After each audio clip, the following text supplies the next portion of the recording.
just, I mean, other than the last couple minutes, I mean, just picking up where you left off on the road trip, but probably a much more complete game than we even saw from you in Florida and Carolina. Yeah, I really liked the mindset that we came home with coming off the road and the style of game that we need to be able to play, and just the consistency of it was important for us to be able to get to that game tonight, and I thought we did a pretty good job of it.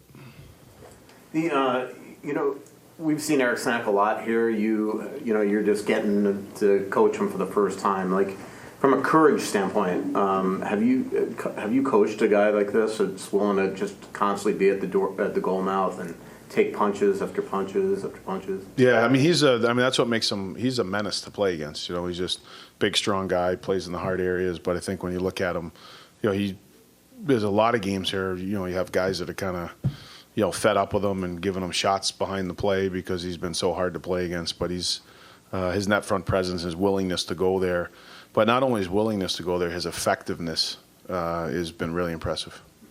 Favor the way he's been able to chip in offensively lately, just finding his spots, picking the right time to pinch, and just jump in the play.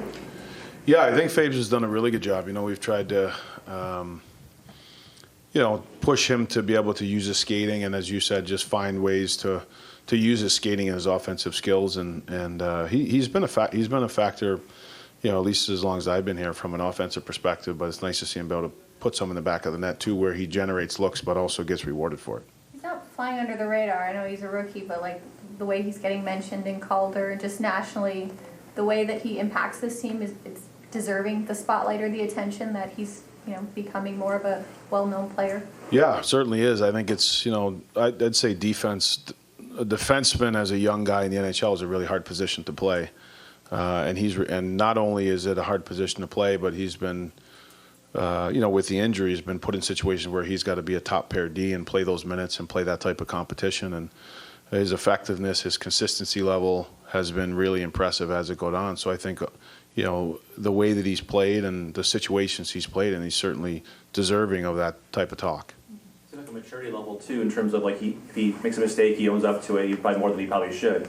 Like post game, he's really hard on himself, but he's not perfect. I guess does that kind of show something too for a young kid to be able to kind of handle, be self-assessing and self-reflecting on those things? Yeah, that's probably sometimes the biggest challenge for young guys or some players in general. Just the self-assessment, a real true self-assessment of your game and the things that you do well, but also the areas that you may have.